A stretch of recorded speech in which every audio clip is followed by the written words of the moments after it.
நண்பர்களே, உங்கள் வாழ்க்கையில் நீங்கள் எத்தனை முறை ஏமாற்றப்பட்டிருக்கிறீர்கள்? உங்களை யாரும் மதிக்கவில்லை என்று நினைத்ததுண்டா? உங்களின் கனவுகள், உங்களின் உழைப்பு மற்றவர்களால் எளிதாக பயன்படுத்திக் கொள்ளப்பட்டதா? இந்த கேள்விகள் உங்கள் மனதை உறுத்தினால் இந்த வீடியோ உங்களுக்காக மட்டும்தான். இந்த உலகில் வெகுளித்தனமாக இருப்பது ஒரு நல்ல குணம். ஆனால் அதுவே உங்களின் மிகப்பெரிய பலவீனமாக மாறும்போது உங்கள் வாழ்க்கையே கேள்விக்குறியாகிறது. இன்று நாம் காணப்போகும் 10 விதிகள் உங்கள் வாழ்க்கையை முழுமையாக மாற்றப்போகும் இரகசியங்கள். இவை வெறும் வார்த்தைகள் அல்ல, இவை வெற்றியடைந்தவர்கள் பின்பற்றும் யுக்திகள். ஒவ்வொரு விதியையும் உற்று நோக்கினால் நீங்கள் எப்படி புத்திசாலி, சாமர்த்தியசாலி மற்றும் உங்கள் வாழ்க்கையின் எஜமானராக மாறப்போகிறீர்கள் என்பது புரியும். இந்த வீடியோவை முழுமையாக பாருங்கள், ஏனென்றால் இந்த 10 நிமிடங்களுக்கு பிறகு நீங்கள் வேறு ஒரு புதிய நபராக இருப்பீர்கள். விதி 1: உங்கள் பலவீனங்களை ஒருபோதும் வெளிப்படுத்தாதீர்கள். நண்பர்களே, உங்கள் பலவீனங்களை பற்றி நீங்கள் யாரிடமாவது கூறினால் அவர்கள் அதை ஆயுதமாக பயன்படுத்தி கொண்டு உங்களை தோற்கடிக்க முயற்சிப்பார்கள். இதுதான் உலகின் முதல் மற்றும் மிக முக்கியமான உண்மை. ஒருமுறை ஒரு பெரிய நிறுவனத்தின் CEO தன்னுடைய மன அழுத்தத்தை பற்றி தன்னுடைய நெருங்கிய நண்பர்களிடம் கூறும்போது அது சில நாட்களில் வியாபார உலகில் ஒரு வதந்தியாக பரவி அவரின் போட்டியாளர்கள் அந்த தகவலை பயன்படுத்தி அவருக்கு பெரும் நஷ்டத்தை ஏற்படுத்தினர். அவர் ஒரு உண்மையை உணர்ந்தார். உங்கள் பலவீனங்களை மற்றவர்களுக்கு காட்டும்போது நீங்கள் ஒரு திறந்த புத்தகத்தை போல ஆகிவிடுகிறீர்கள். உங்கள் பலவீனங்களை ரகசியமாக வைத்திருங்கள். உங்கள் காயங்களை ஒருபோதும் உலகிற்கு காட்டாதீர்கள். அதற்கு பதிலாக அந்த வலியை ஒரு உந்துதலாக மாற்றுங்கள். நீங்கள் ஒரு விஷயத்தில் பலவீனமாக இருந்தால் அதை இரகசியமாக மேம்படுத்துங்கள். உதாரணமாக, உங்களுக்கு பொது இடங்களில் பேச தயக்கமாக இருந்தால் யாருக்கும் தெரியாமல் பயிற்சி செய்யுங்கள். உங்கள் பலவீனத்தை உங்கள் பலமாக மாற்றிக்கொள்ளுங்கள். உங்கள் பலவீனம் உங்களை தோற்கடிக்க வாய்ப்பளிப்பதற்கு பதிலாக அது உங்களை மேலும் வலிமைப்படுத்தட்டும். விதி 2: சரியான நேரத்தில் சரியான வார்த்தைகளை பேசுங்கள். பேச்சு என்பது ஒரு சக்தி வாய்ந்த ஆயுதம். ஆனால் அதை சரியாக பயன்படுத்த தெரியாதவர்கள் தங்கள் நாக்காலேயே தங்கள் வாழ்க்கையை அழித்துக் கொள்கிறார்கள்.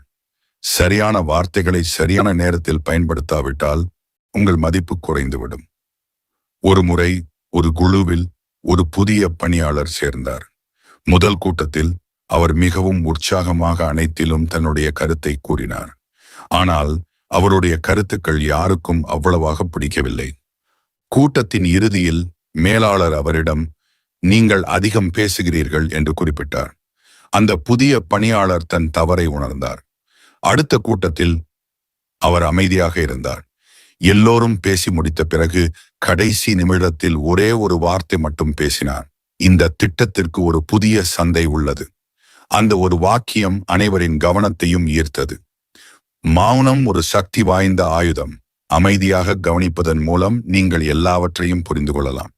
சரியாக பேசுவதற்கு முன் அனைத்தையும் கவனித்து உள்வாங்கிக் கொள்ளுங்கள்.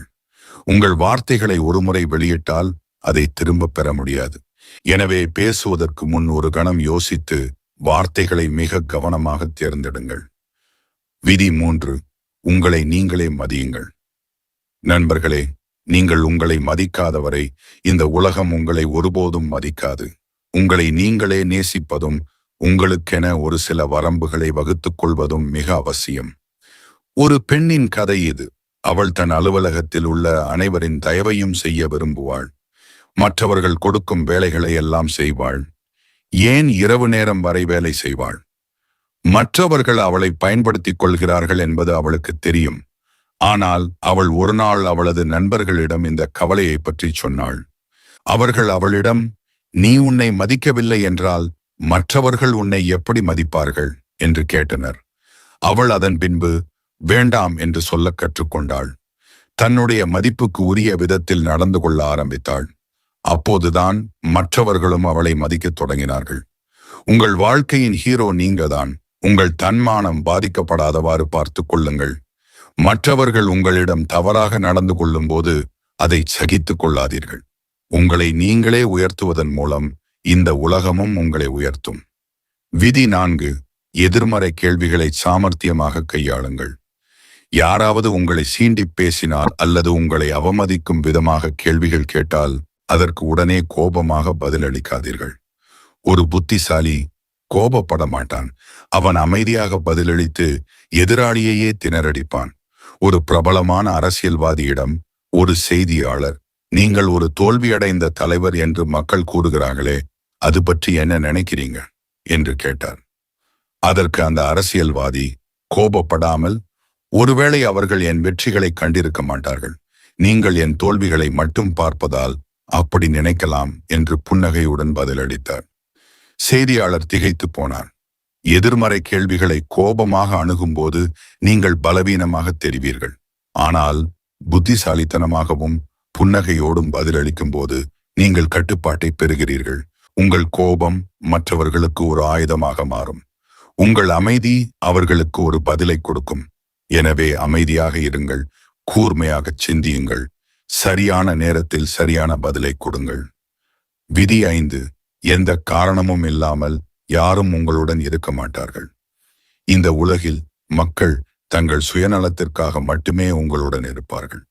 இந்த உண்மை சிலருக்கு கசப்பாக இருக்கலாம், ஆனால் இதுதான் நிஜம்.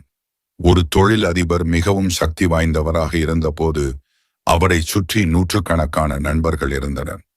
அவர் ஒரு பெரிய நஷ்டத்தை சந்தித்த போது அந்த நண்பர்கள் அனைவரும் அவரை விட்டு விலகினர். அவருடைய உண்மையான நண்பர்கள் சிலரே அவருடன் இருந்தனர். இந்த சூழ்நிலை அவருக்கு யார் உண்மையானவர்கள், யார் சுயநலவாதிகள் என்பதை கற்றுக் கொடுத்தது. மக்கள் உங்களை அணுகும்போது அவர்கள் உங்களிடமிருந்து என்ன எதிர்பார்க்கிறார்கள் என்பதை புரிந்து கொள்ள முயற்சி செய்யுங்கள். உங்களிடமிருந்து அவர்கள் உதவி, பணம் அல்லது தொடர்புகளை எதிர்பார்க்கலாம். அவர்களின் நோக்கம் நிறைவேறியதும் அவர்கள் உங்களை விட்டு விலகி விடுவார்கள். இந்த உண்மையை உணர்ந்து உணர்ச்சி வசப்படாமல் நிதானமாக செயல்படுங்கள். உங்கள் உணர்வுகளை கட்டுப்படுத்தி உங்கள் பலவீனங்களை மறைத்துக் கொள்ளுங்கள். விதி 6. பொறுமை வெற்றிக்கு அவசியம். அவசரத்தில் செயல்படுவது எப்போதும் இழப்புகளுக்குத்தான் வழிவகுக்கும். பொறுமை ஒரு சக்தி வாய்ந்த குணம். ஒரு பெரிய சாம்ராஜ்யம் ஒரே நாளில் கட்டப்படவில்லை. அது பொறுமையோடும் திட்டமிடலோடும் கட்டப்பட்டது. ஒரு முறை ஒரு இளம் தொழிலதிபர் மிகவும் அவசரமாக பெரிய முதலீடுகளை செய்தார். ஆனால் அவர் சந்தையை பற்றி முழுமையாக புரிந்து கொள்ளவில்லை. இதனால் அவருக்கு பெரும் நஷ்டம் ஏற்பட்டது. அதன் பிறகு அவர் பொறுமையை கற்றுக்கொண்டார். ஒவ்வொரு முதலீட்டையும் ஆராய்ந்தார். சந்தையின் போக்குகளை புரிந்து கொண்டார். அதன் பிறகு அவர் எடுத்த ஒவ்வொரு முடிவும் அவருக்கு லாபத்தை ஈட்டியது. பொறுமையாக இருப்பதன் மூலம் நீங்கள் சிறந்த முடிவுகளை எடுக்க முடியும். உணர்ச்சி வசப்பட்டு முடிவெடுப்பதை தவிர்க்கலாம். பொறுமை என்பது புத்திசாலித்தனத்தின் முதல் அறிகுறி. விதி 7. பேசுவதற்கு முன் யோசியுங்கள். உங்கள் வார்த்தைகள் உங்கள் மிக சக்தி வாய்ந்த ஆயுதம். அதை சரியாக பயன்படுத்த தவறினால் அது உங்களுக்கு பெரும் ஆபத்தை ஏற்படுத்தும். நீங்கள் பேசும் ஒவ்வொரு வார்த்தையும் உங்களின் ஆளுமையை காட்டுகிறது. ஒரு குடும்பத்தில் நடந்த கதை இது. ஒரு மகன் கோபத்தில் தன் தந்தையிடம் சில கசப்பான வார்த்தைகளை சொன்னான். அடுத்த நாள் மன்னிப்பு கேட்டான். ஆனால் அந்த வார்த்தைகள் தந்தையின் மனதில் ஒரு வடுவை ஏற்படுத்திவிட்டன. மன்னிப்பு என்பது கசப்பான வார்த்தைகளை நீக்காது. அது மனதின் வடுவை மட்டுமே குறைக்கும். பேசுவதற்கு முன் ஒரு கணம் யோசியுங்கள். உங்கள் வார்த்தைகளை ஒரு முறை வெளியிட்டால் அதை திரும்ப பெற முடியாது.